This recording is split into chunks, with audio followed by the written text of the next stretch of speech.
Le jour où les sirènes de SN Brafaso ont retenti de nouveau, le Burkina Faso s'est réveillé comme si l'on rallumait un cœur industriel que l'on croyait éteint à jamais. Premier choc, sur un site abandonné pendant près de 20 ans, les machines tournaient à nouveau, non pas grâce à un géant étranger, mais par la seule volonté d'un État décidé à rompre la dépendance.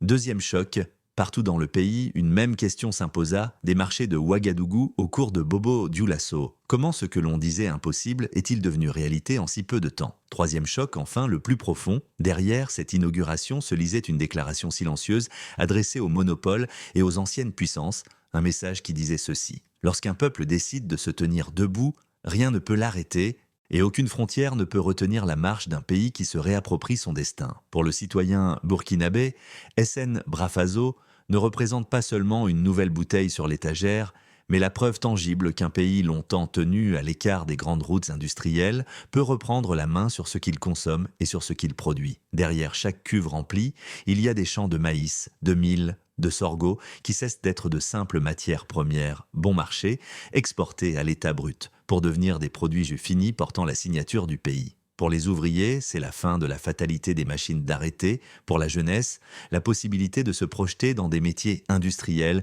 que l'on lui avait présentés comme réservés à d'autres. À l'échelle du continent, les images diffusées dans les Burkina Faso News et commentées à travers l'Afrique montrent autre chose qu'une inauguration. Elles racontent qu'un État a osé dire non à la fermeture définitive d'une usine stratégique. Et pour ceux qui suivent de près les discours du camarade capitaine dans chaque Ibrahim Traoré interview, la renaissance de SN Brafaso agit comme une démonstration de ce qu'il répète depuis le début. La souveraineté ne se proclame pas, elle se construit. Boulon après boulon, décision après décision. Micro-hook. Mais pour comprendre ce triomphe d'aujourd'hui, il faut rouvrir le dossier des 20 années de sommeil qui ont précédé et regarder en face les forces qui avaient intérêt à maintenir cette usine dans le silence et la poussière. Pendant des années, l'ancien ordre qui pesait sur Brafaso s'est construit sur 3 piliers étroits. Des décisions politiques de timoré, une économie prisonnière de monopole et une architecture industrielle pensée pour rester dépendante. Sur le plan politique, chaque tentative de relance depuis 2012 se heurtait à des rapports d'experts, expliquant que la concurrence serait nuisible, que l'État devait se limiter à un rôle de régulateur, pas de bâtisseur. Sur le plan économique, plus de la moitié du marché des boissons du pays était capté par des groupes étrangers, si bien que la perspective d'une brasserie nationale puissante inquiétait bien au-delà des frontières. Sur le plan industriel, enfin, l'usine fermée devenait l'argument parfait. Voyez, nous avons essayé, cela n'a pas marché. Cette triade formait une cage invisible.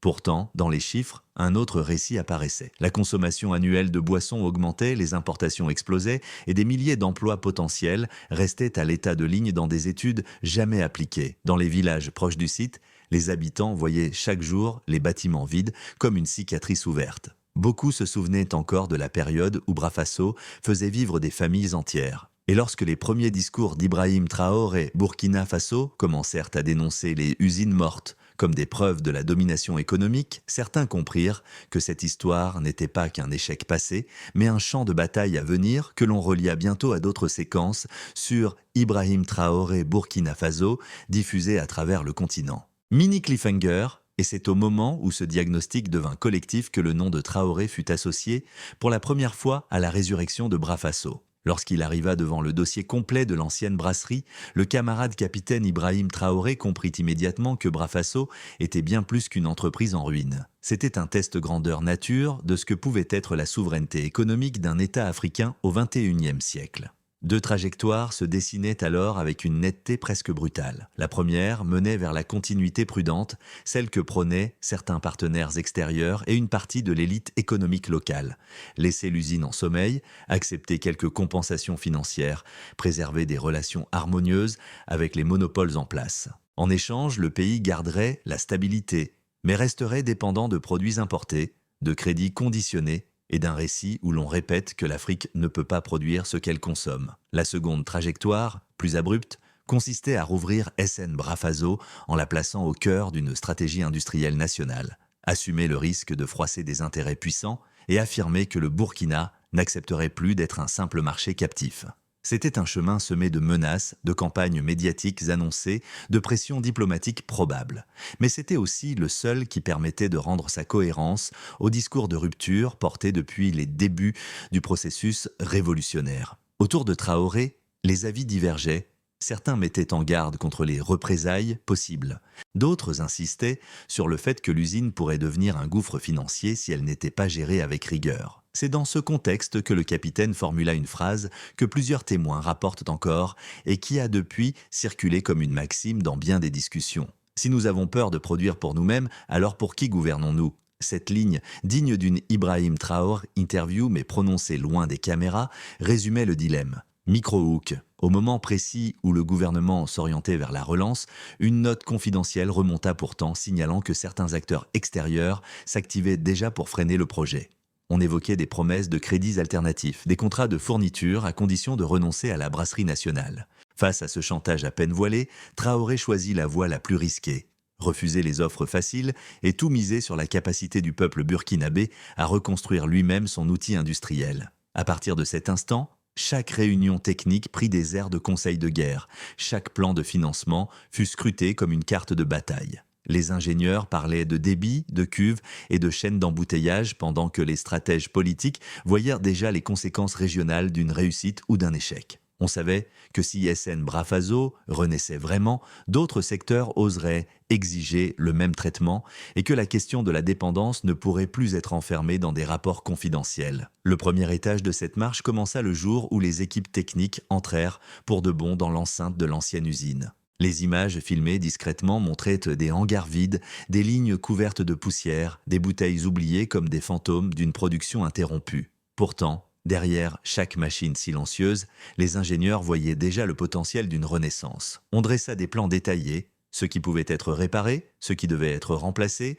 ce qui pouvait être adapté aux nouvelles normes. Pendant ce temps, à Ouagadougou, les services de l'État cherchaient des financements internes, mobilisèrent des entreprises publiques, assemblaient un montage sans recourir aux crédits imposés de l'extérieur. Micro-hook, c'est au cours de cette phase qu'un ancien cadre, revenu sur le site après des années d'exil professionnel, remit à un conseiller un ensemble de documents montrant comment, dès 2012, des pressions discrètes avaient orienté le rachat de Brafaso vers un enlisement programmé. Ces révélations donnèrent à la relance une dimension de réparation historique. Le deuxième étage fut celui de l'affrontement ouvert. À mesure que les travaux s'accéléraient, que les cuves neuves arrivaient, que les premiers essais de production interne étaient annoncés, les réactions adverses se firent plus visibles. Des tribunes anonymes circulèrent, affirmant que l'État n'avait pas à faire de la bière, que ce secteur devait rester l'apanage du privé international. Dans certaines capitales, on s'inquiétait déjà de voir un exemple de reconquête industrielle réussir sans bénédiction extérieure.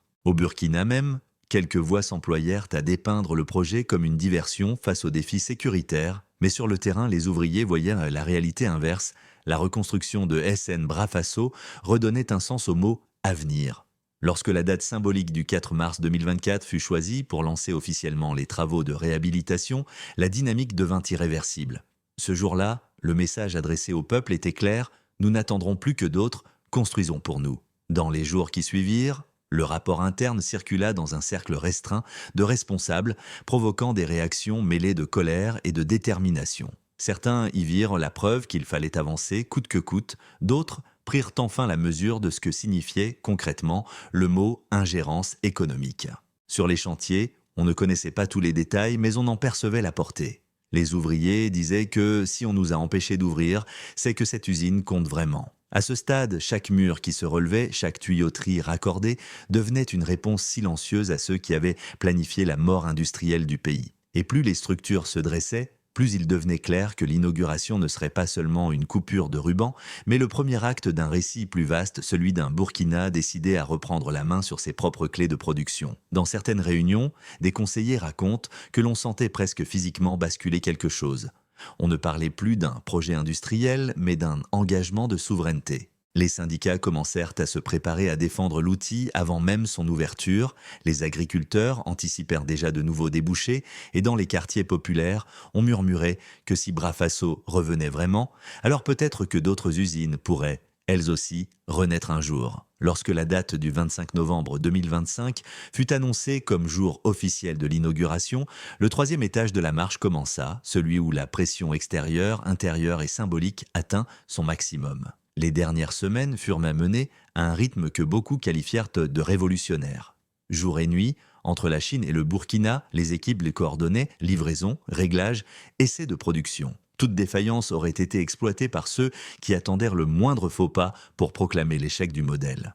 Dans certains médias étrangers, on parlait déjà d'un pari risqué qui pourrait fragiliser le pays en cas de contre-performance. Microhook, un article discret, publié dans une revue spécialisée, s'interrogeait même sur l'impact d'un succès de SN Brafazo sur les grands groupes dominants en Afrique de l'Ouest.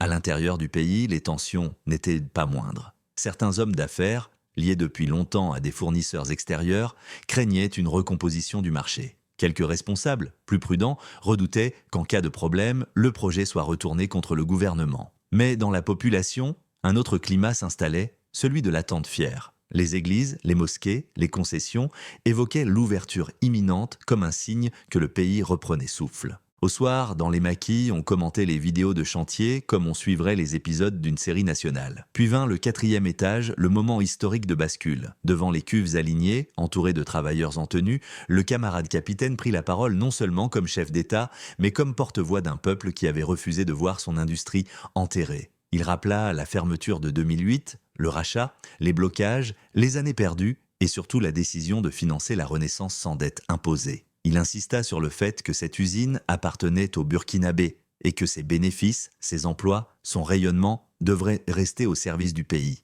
Microhook, au détour d'une phrase, il laissa entendre que d'autres secteurs, eux aussi abandonnés, pourraient connaître le même sort que Brafazo. Cette allusion fit l'effet d'une étincelle dans l'opinion publique.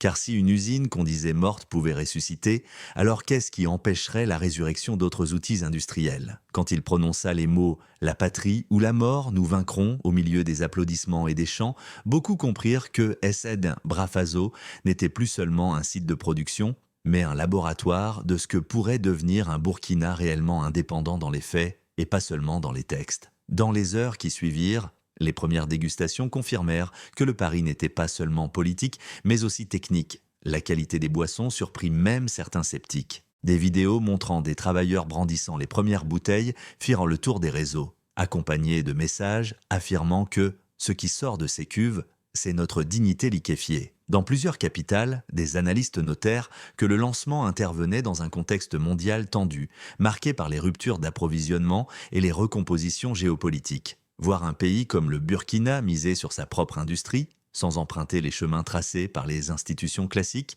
obligeait à réexaminer certains dogmes, y compris chez ceux qui, hier encore, affirmaient que ce type de projet était voué à l'échec. À partir de ce jour, les réactions se déployèrent comme des cercles concentriques autour de SN Brafazo. Au Burkina Faso d'abord, l'usine devint immédiatement un point de ralliement symbolique. Des familles se prenaient en photo devant les nouvelles bouteilles, des anciens racontaient à leurs petits-enfants comment l'ancienne brasserie avait été sacrifiée et comment elle revenait aujourd'hui plus forte que ceux qui l'ont enterrée. Dans les médias nationaux, des économistes expliquaient qu'au-delà des emplois directs et indirects créés, c'est une chaîne entière de valeur qui allait se structurer autour des producteurs locaux. Dans la diaspora ensuite, les images de l'inauguration circulèrent accompagnées de commentaires parlant d'un tournant pour l'Afrique de l'Ouest. Certains chroniqueurs rapprochèrent ouvertement cette renaissance de ce qu'ils avaient vu dans d'autres Burkina Faso News, où l'on présentait le pays comme un laboratoire de rupture avec les anciennes dépendances. Microhook.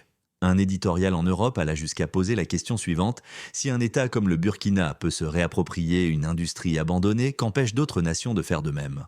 Et au milieu de toutes ces analyses, le motif de départ revint comme un fil rouge que rien ne pouvait couper. Lorsqu'un peuple décide de se tenir debout, rien ne peut l'arrêter et chaque usine rouverte devient un drapeau planté sur le terrain de la souveraineté réelle. Dans certains pays voisins, des syndicalistes et des étudiants organisèrent des débats publics en citant l'exemple de SN Brafazo, non pas comme une exception, mais comme une piste concrète pour repenser le destin d'usines fermées chez eux. Pour les observateurs les plus attentifs, la réouverture de SN Brafazo ne se résume pas à un succès industriel, mais à un signal stratégique adressé à tout le Sud global. Elle montre qu'un État africain peut rouvrir une usine fermée depuis 20 ans, la financer sans crédits écrasants et la placer au centre d'un projet de transformation locale des matières premières. Dans un contexte où près de 75% des boissons consommées en Afrique de l'Ouest proviennent encore d'acteurs extérieurs, l'apparition d'un producteur national bouscule les équilibres établis. Elle rappelle aussi que les fermetures d'hier